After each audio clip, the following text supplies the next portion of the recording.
All right, folks, now's the time. Tell me if you can hear me. While I wait for you to do that, I'm going to arrange some stuff on my monitor today so that we can get started.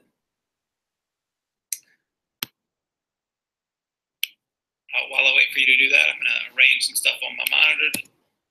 All right, so I think it's working on the screen. I have, I think I'm getting sound. So if I can just get some confirmation from any of y'all, we can get started. So let's see.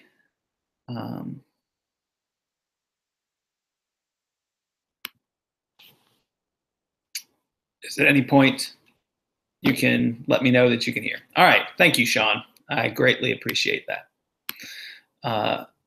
We will be looking at all of this momentarily. I want to see if I can change some of the chat settings here, which I don't think I did earlier.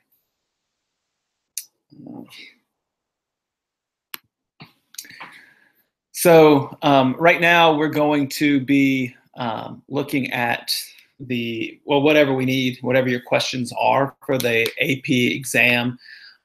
I went through my exam. There are 28 questions that we've covered already. 27 that we have not covered on the exam. Of course, those 27 will not be graded for the most part. I haven't looked through them. The ones that are in the future with them, the stuff we haven't gotten to yet. So I'm going to take a look at those, and if there's anything that you definitely should know, I may count it, but presumably not, given that they are based on key concept. So that's pretty much it. We'll go ahead and start. You can go ahead and ask questions. So Asher's got the first one up. Can you talk about potential topics for the LEQ? Or just review the LEQ? So one thing I would say for the LEQ is that it will be presumably on some kind of the bigger topics that we looked at in this class. And it can be in one of the three options, right? We have three historical thinking skills: comparison, comparing, contrasting, looking at similarities and differences, change and continuity, right? So changes that occur, continuities that occur in a given place or a given trend. And then we can also look at the third one, which is causation, right? Causes or effects of something. And so think about kind of the big trends that we've covered in class, right? We've looked at state formation a lot in this class, and interactions between states. We've looked at trade a lot in this class.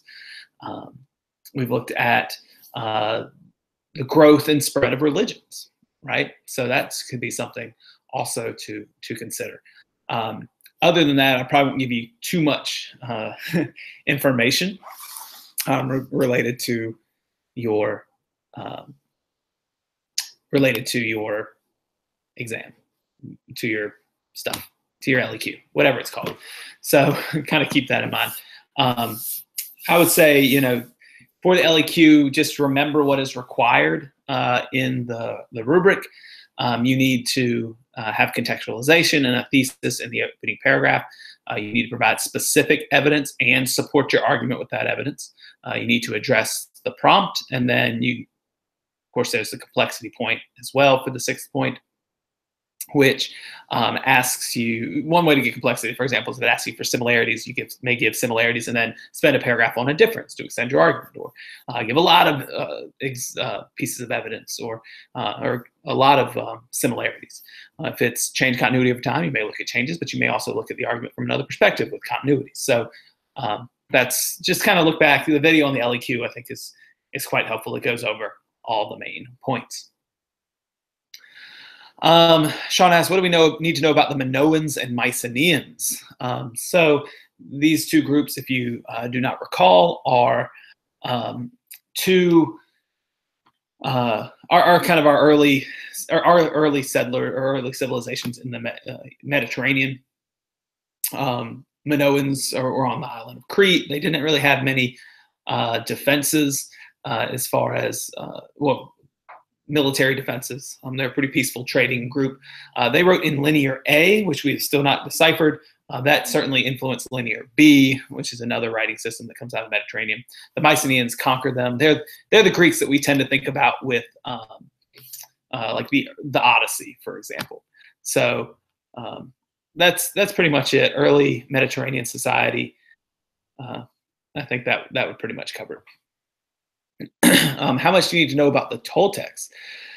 So I would know some of the cultural features of the Toltec civilization.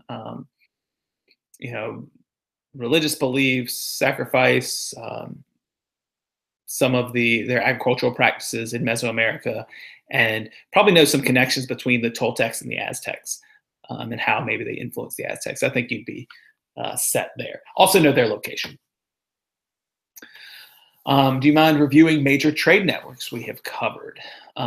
Yeah, so I think I would take all 40 minutes to cover them all, but the big trade networks that we've looked at in this class, of course, are the Mediterranean is one, right, which goes through periods of up and down, right? The Phoenicians have control of it for a time, then the Greeks, later the Carthaginians, the Romans go through periods of control. It really reaches its height under the Roman Empire.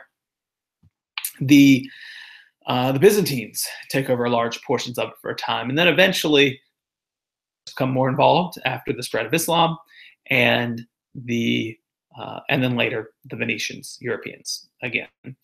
The trade across the Mediterranean pretty much is continuous throughout history, going through periods of peaks, of course, but stays pretty constant. Things that are traded are heavier items, timbers.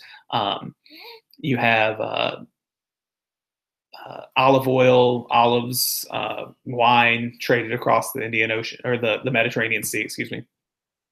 So those goods pretty much stay pretty consistent. The Indian Ocean is another, of course, maritime system connecting different regions of Afro-Eurasia together. Monsoon winds are, of course, a continuity in that region. Changes and certainly many with new technologies developed and new people becoming part of the Indian Ocean trade network. The technologies you can think of are like lateen sails and dhow ships and junk ships later on. Of course, by the time we get to this time period that we're in now, time period 4, we see that the Europeans enter the network. So it had undergone, or one of the main continuities up until this time period is that no one dominates the network, right?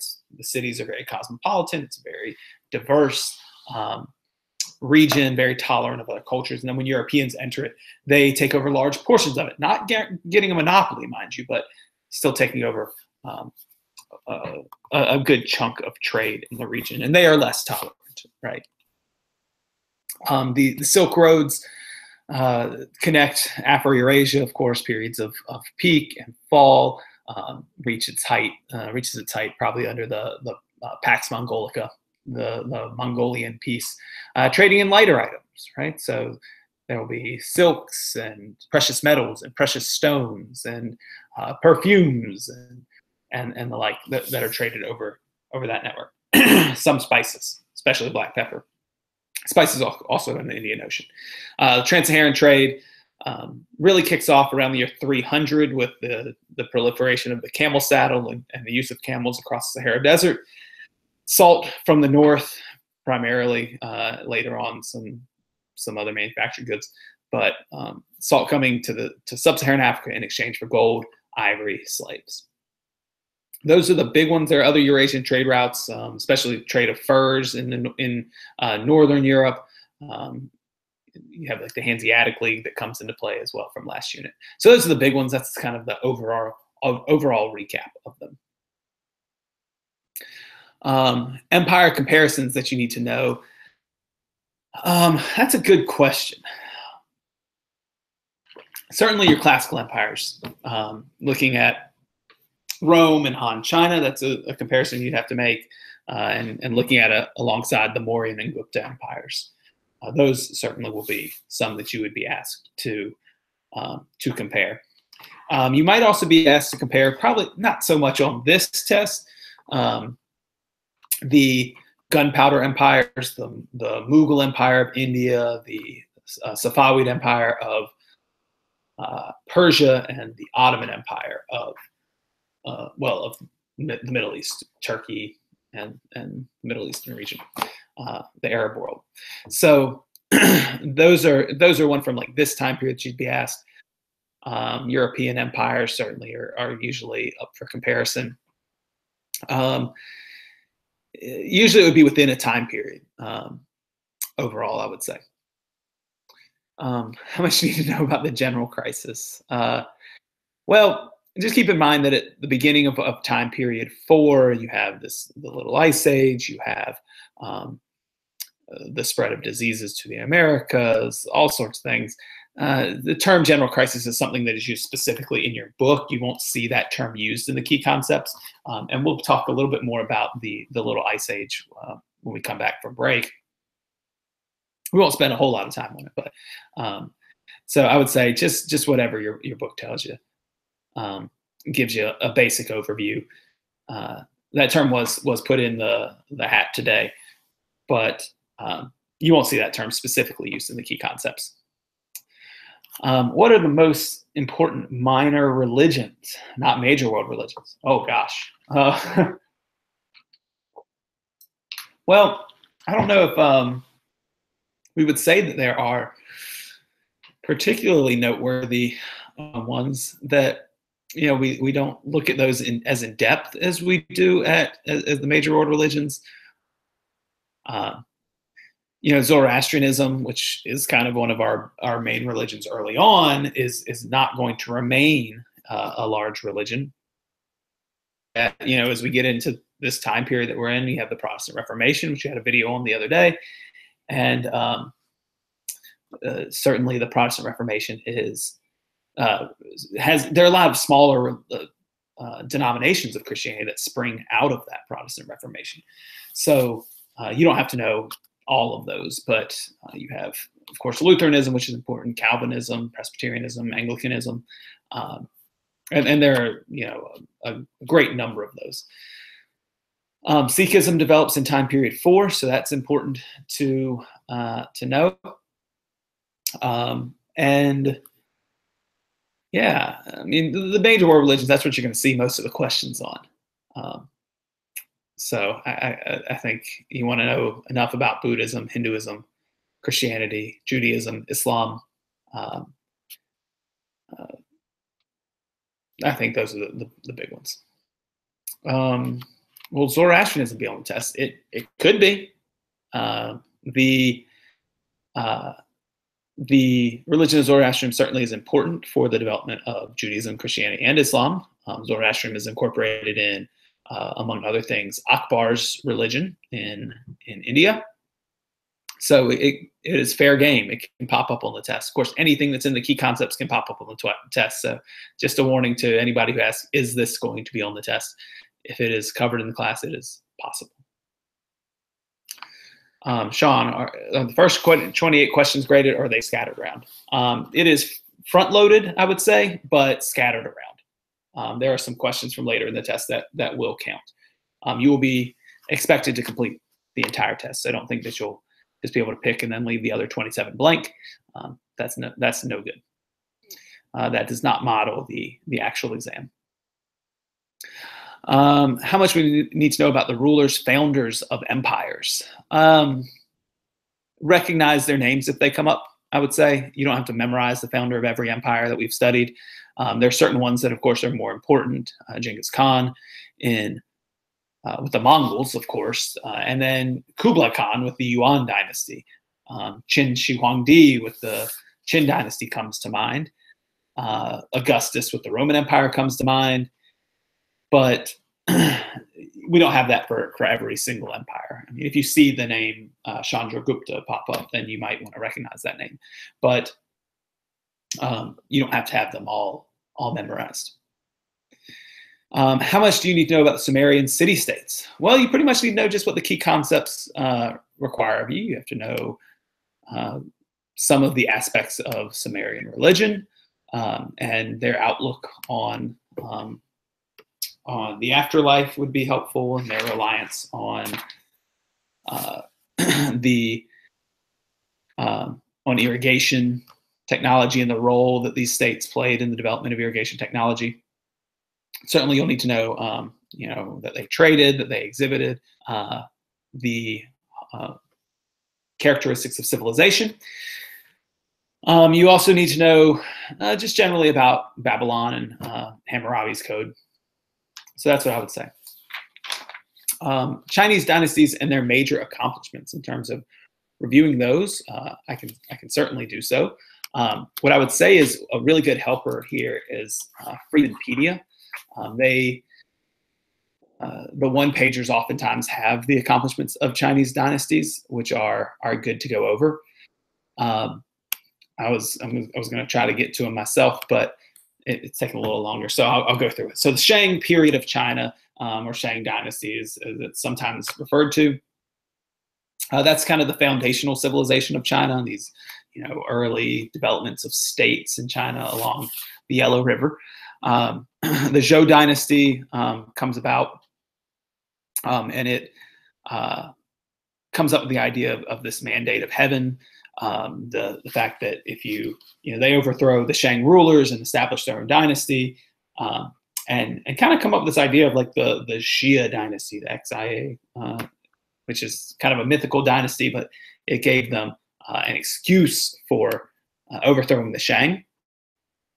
The the Zhou dynasty, of course, falls into the Warring States period. The Qin dynasty establishes really the first truly centralized Chinese state.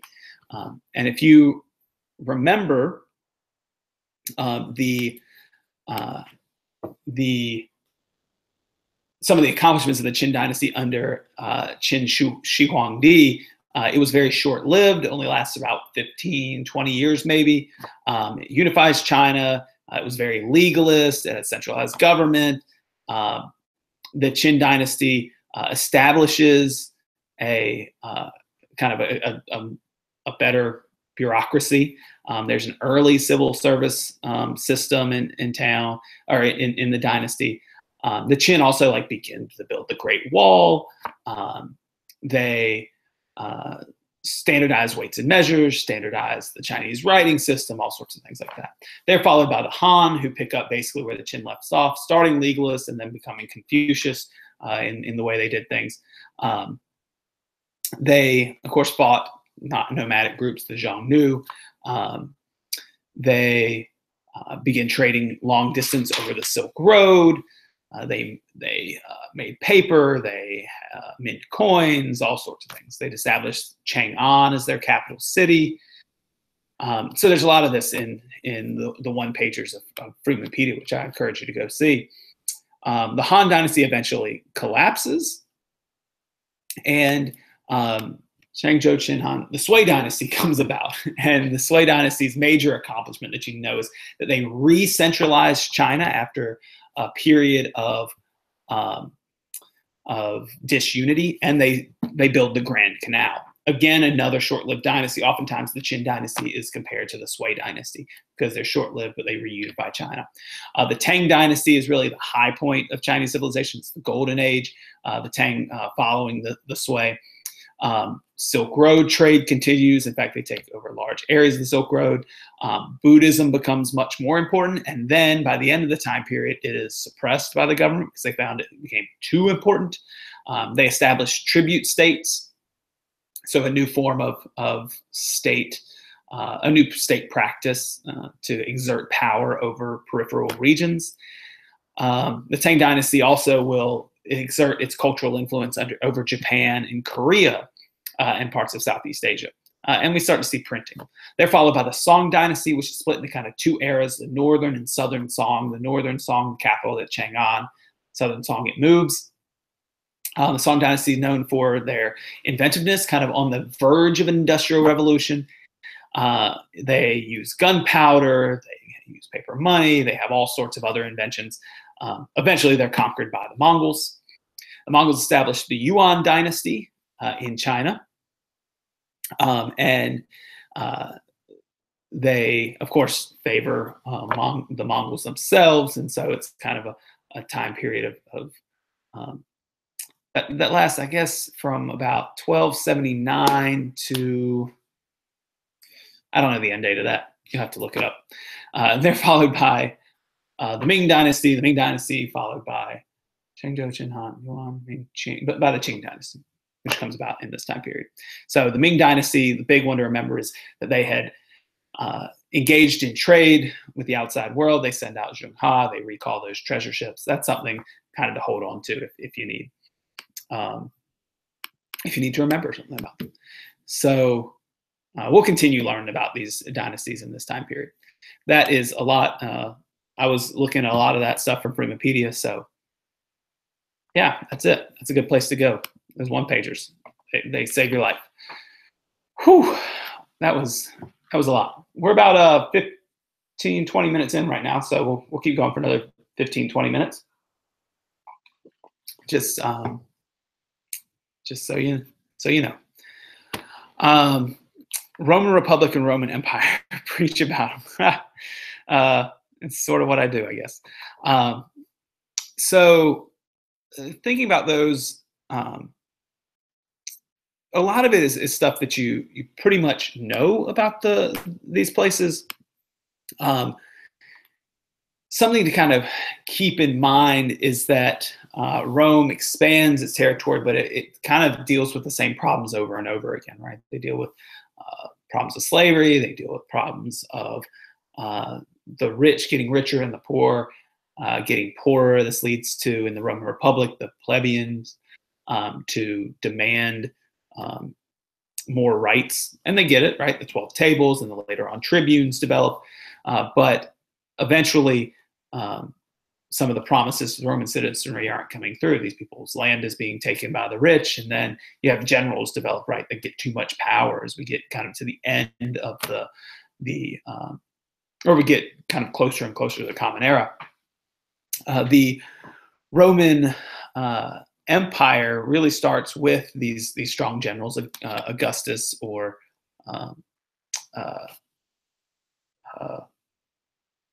his name escapes me, Caesar Augustus, also known as whatever, you can look it up.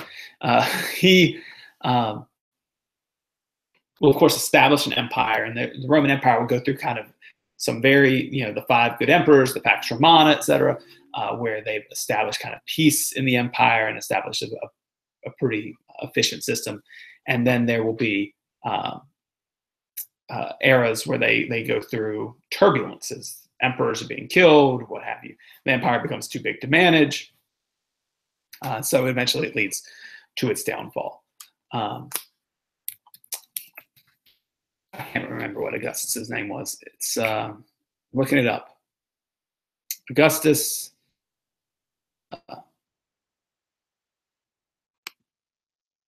His name. I can't believe I can't remember this guy's name. Octavian. Oh my gosh, that was on the tip of my tongue. All right. So there's some big things.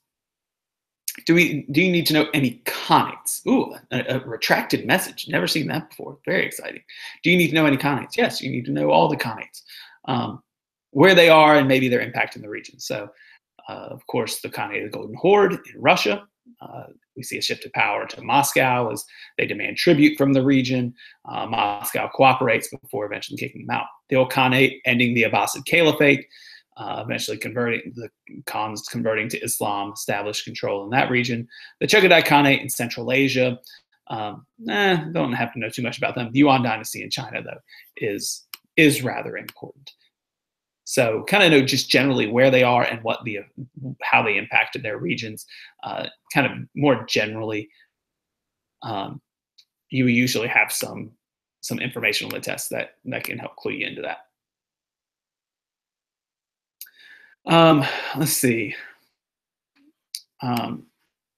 question about Japan. So what do you need to know about the Edo period of Japan? Well, it's also known as the Tokugawa period. So the Tokugawa shogunate. In general, you need to keep in mind that's really like in this time period that we're studying now. So it's time period 4. And we're going to talk a lot about the Tokugawa shogunate when you come back from break. You may have had some reading on it. I don't think there are any questions on the test that I would be counting about this time period. It's important to kind of keep in mind because we start to see a centralization beginning to occur in Japan, and they're able to centralize. They're dealing with a lot of Europeans coming at the beginning of the time period. Eventually, they force Europeans out and only start trading with the Dutch. With that, bringing in Dutch learning. You may remember that from your reading. We'll see the period come to an end with something called the Meiji Restoration, which will modernize Japan and kind of bring them on par with other countries, especially European countries in the world. So that may be too much information that you need to know. We're going to study that when you come back from break. So that's a really good question, Osei, but and I probably spent too much time on it already because I don't think there's anything in there that you need to know. What do we need to know about how the silver trade changed Japan? Well, that was covered in, I want to say it's 13 or 14 in your textbook. Silver discovered in Japan. They're going to start trading a lot more with outside groups, especially with China. And so silver will also be a way that the government gains more wealth and is able to centralize power. So that's what I would say. What languages or record-keeping systems do you need to know? I don't know if knowing the languages is as important as understanding how language served as a unifying force or a cultural force. So thinking about like the language of Arabic and its importance in the Islamic world, that is important to understand how it served as a link across the Dar al-Islam. Perhaps thinking about Latin as a unifying force or unifying part of European culture with Roman Catholic Church, although there were many different languages spoken throughout Europe. Certainly thinking about the spread of language and how we can trace the spread of language with the Bantu migrations and how we see the blending of these Bantu languages with Arabic on the east coast of Africa into the language of Swahili. I think that's quite important. So think about language less as what languages do I need to know, and more so how might they have shaped cultural developments. I think that's seen in, I want to say, key concept 3 point something. There's some specifics about language. I think it's key concept 3 point, perhaps. I'm looking it up just to be sure. It is.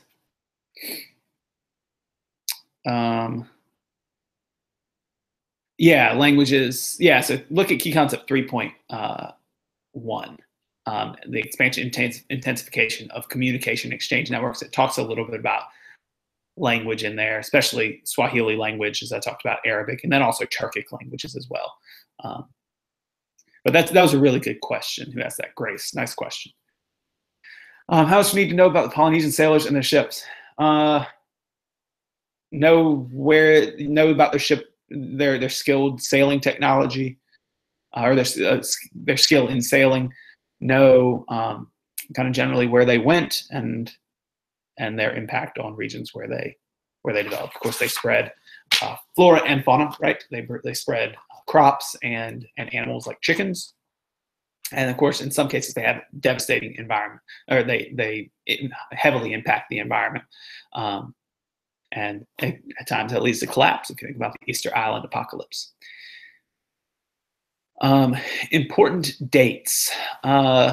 So as far as dates go,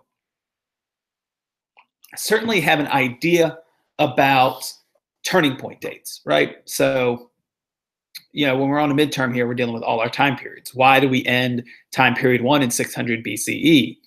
Of course, we have the beginning of our classical empires, right, where we start to see true large empires, not just small city-states and civilization coming about. Why the year 600 CE as an end date? Why not the year 0? Well, we see the decline of those classical empires, many of them which kind of last throughout the time period. We also see the rise of a new world religion in Islam. So a number of things, the cusp, but we basically are seeing also some new technologies develop and trade starting to expand.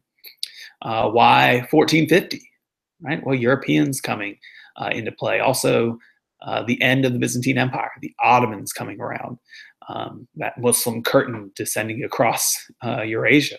Might be how Winston Churchill would have put it if he lived in the 15th century. Also, at the same time, you have the Renaissance changing European culture, scientific revolutions not far behind. So lots of stuff going on. So think about those turning points. The other dates that I generally ask people to remember are, other than like those turning points. If you think about like in terms of important European dates, Charlemagne crowned in the year 800. The schism between the Eastern and Western Church in the year 1054, the Crusades in 1095, First Crusade accomplishes what it sets out to do by the year 1099. The city of Jerusalem won back by Muslims in 1187, though I don't think you need to know that specifically. The Mongols in the 1200s. So 1492, Columbus sails the ocean blue. Those are the big ones, but don't get too bogged down in them. What Roman emperors do you need to know? Augustus, the first emperor. Constantine, who to Christianity. Diocletian, before Constantine, you have Diocletian, who splits the empire in two. That's all I can imagine that you would need to know, if you capitalize the word need. Oh, thanks, Ose Octavian. Appreciate that. I should have looked at the end later on or earlier. European exploration, other than to the Americas? ? I don't really know what that means, but yes, you need to know some of it. The explorers that I would say, besides Columbus, which is he's sort of important, as much crap as I give him. Other European explorers, Diaz, first to see the Indian Ocean, or sail around the Horn of Africa to the Indian Ocean, turns around. Da Gama gets to India. Magellan sails around the world. Cortez conquers the Aztecs. Pizarro conquers the Inca. That's probably all the ones that Oh, Henry the Navigator, who kind of kicks off the whole thing with the schools of navigation in Portugal. I think those are the ones you should be familiar with. Oh, thank you for your compliment on my tie. I also have this handy tie clip, which is Christmas lights, but no one really complimented me on that today. And don't think I didn't notice that you didn't notice.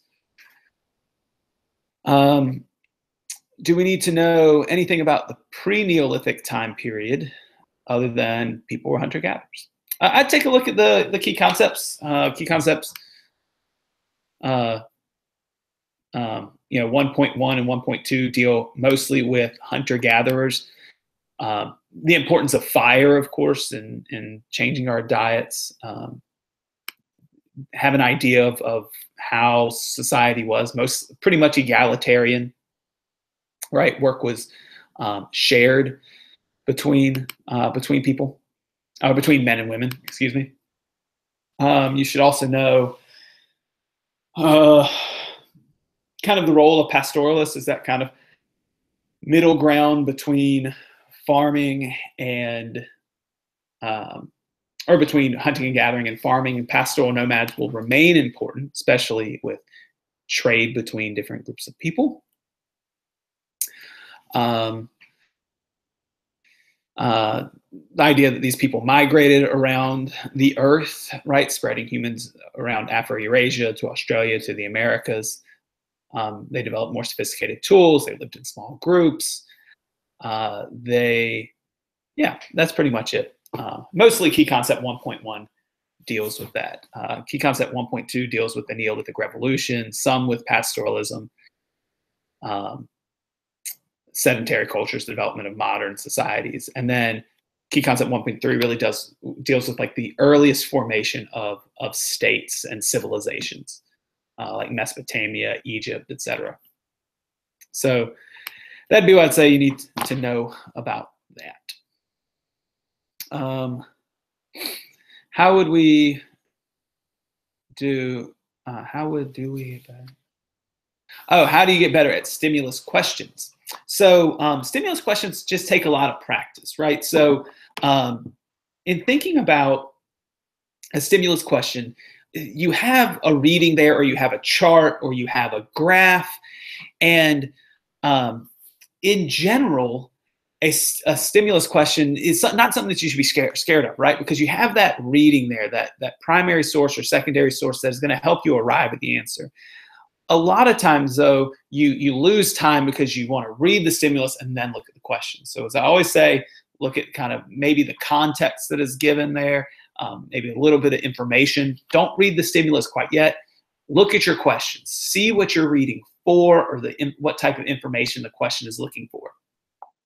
And so if the question asks, some of the questions, for example, might say, based, for document 1, what might be, how might we understand document 1 and taking into account some aspect, right? Well, you may just have to read document 1 to answer that question. And then document 2 might be, in light of reading document 1, how does document 2 contradict it? And then, it kind of takes you through that process of I guess I'm kind of rambling here. The idea is you don't want to be rereading these documents over and over again. You want to read them once with purpose. And so if you look at the questions in advance that go with those stimulus questions, then you know what you're reading for. You may only have to read a portion of the document to arrive at the answer that you need. And the other good way to get better at stimulus questions is just practice. Keep attacking them on the test. Make sure that you're working on timing. That's what gets most people. This can be done with a review book, or it can just be done simply with practice in the classroom. So, for example, in our class, we work on it some Fridays. We've done a lot of practice like that. I add a lot of them on my tests, and then next semester you'll have a lot more practice, especially as we pool. As I recommend review books and things to you. The Princeton Review is what I usually recommend to my classes, and then Barron's is also a decent review book. I like Princeton Review the best, I think. So with stimulus questions, it's about practice. Reading with purpose and using those sources to try to arrive at the answer to your questions as much as needed. Is the rule of thumb, when in doubt, look at the key concepts? You got that right. Somebody's catching on. Great job, Stephen. I wish everybody get that idea. Yes. If you're wondering kind of what's going to be on the exam, it's all there in the key concepts. I can't add, the test for the AP exam will not ask anything that is outside of the key concepts. They will use the key concepts. They will use thematic learning objectives. They will use that to build the questions. And they can't ask anything outside of it. Like, that's the idea. The key concepts that I always refer to are the things that really structure the class. So if you're wondering what trends might be asked in LEQ, well, then go to the key concepts and look at the trends. Read the key concepts themselves, read the Roman numerals, and maybe even more detailed if you want to know. The key concepts also give a lot of examples of these things, specific historical examples. So that's why I'm always referring back to them. When you ask me questions, I go and I look at them. Because I want to make sure that I am staying focused in my answers to you guys. There's a lot of stuff I could talk about in this course, but over time, I've learned to cut some stuff to really focus on what is most important for you guys, to try to cut down on what you need to study, cut down on kind of the width of it, and that way we can go a little bit deeper into the subject matter.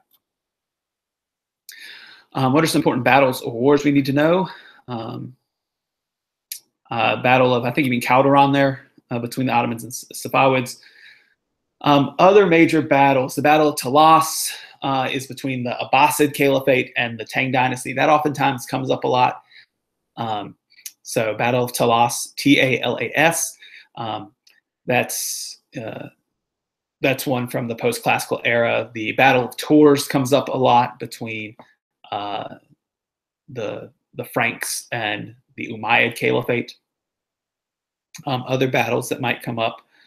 In general, the Crusades as a war comes up quite a bit. That's the ones that really come to my mind, kind of right off of that. The Greco-Persian Wars come up a lot, so you may want to pay close attention to that. But other, I can't really think of any others specifically.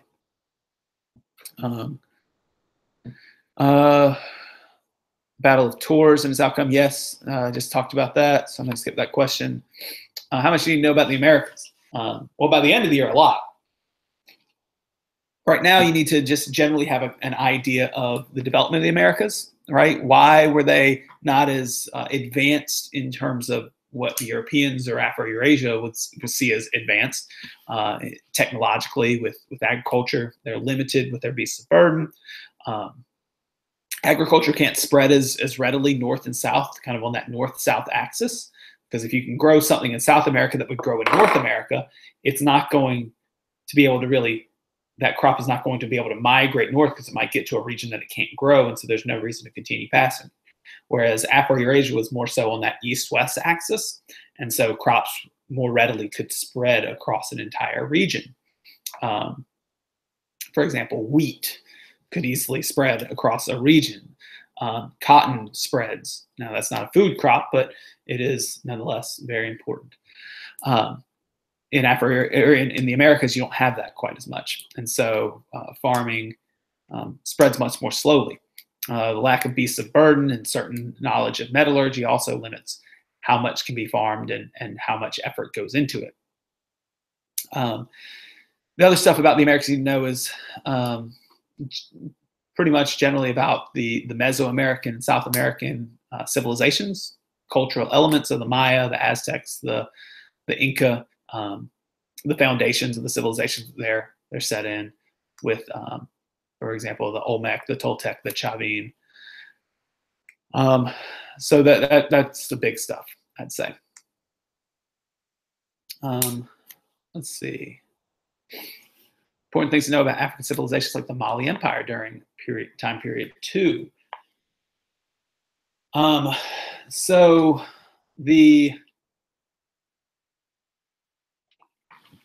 mostly we see the empires of Africa really come about in time period 3, or West Africa come into play in time period 3 after the year 600 CE, because the West Africa becomes more connected to the Mediterranean region via overland trade and the trans-Saharan routes. Of course, more connected because of the invention of new technologies, right? Like the camel saddle, and the spread of the use of the camel, and the development of, whatever else, oasis towns, their role in trade, but also because of the connection with Islam. As Islam spreads, we'll see it. Mansa Musa makes that connection even greater. We see the traveler Ibn Battuta. There are limitations there to what spreads and what aspects of culture are incorporated into West Africa. But these are fairly large and important empires. The Mali Empire, the Songhai Empire, the Ghana Empire before the Mali Empire. So I would say, yeah, know their role in trade, have some basic ideas about cultural blending between traditional West African culture and Islamic culture. And then other African civilization stuff to know besides Bantu migrations, is East Africa's role, the Swahili Coast role in Indian Ocean trade. All right, let's take a few more. So I'll probably cut questions now because we've been going for a little bit longer than what I intended, but that's perfectly fine.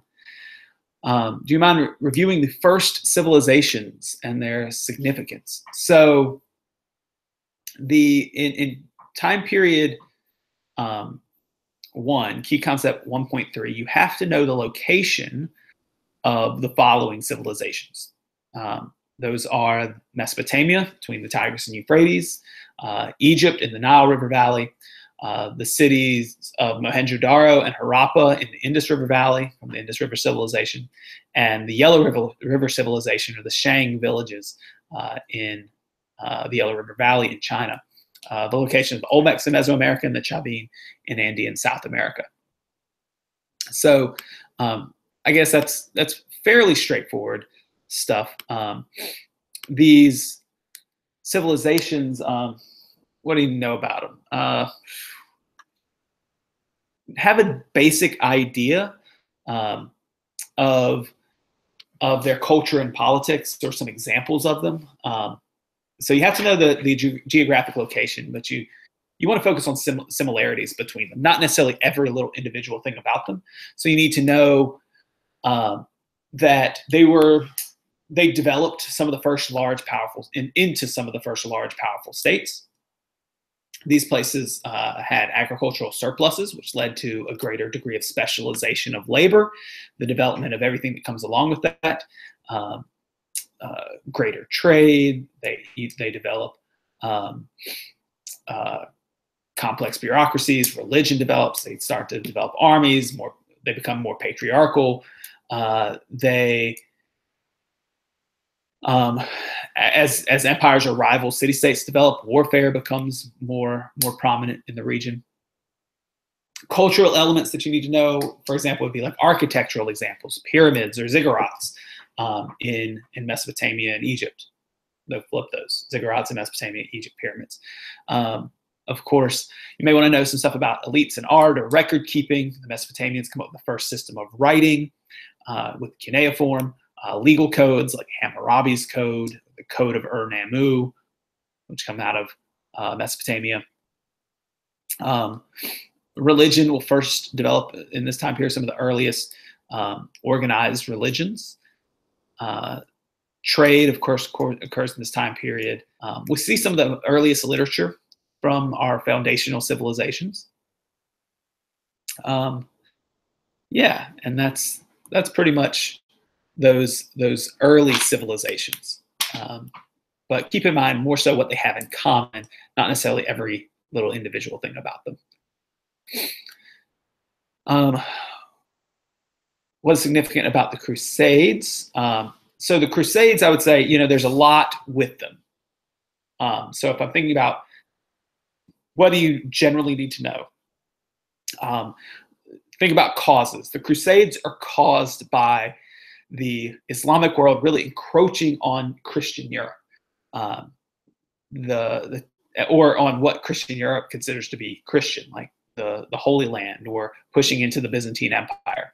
And so Western Europe decides to go and win this territory back. The effects of the Crusades are numerous. First of all, a major loss of life, somewhere between 1 and 3 million people killed in the Crusades. The second thing is for the Crusades to think about is that there's going to be a greater connection between the Middle East and Europe. Europe will rediscover a large amount of classical literature that had been kind of curated by the Islamic world. They also learn a lot about science and technology from that area of the world. There will be a greater and sustained amount of trade between the Middle East and Europe. The Venetians will really pick this up and will be responsible for trade between these two regions of the world.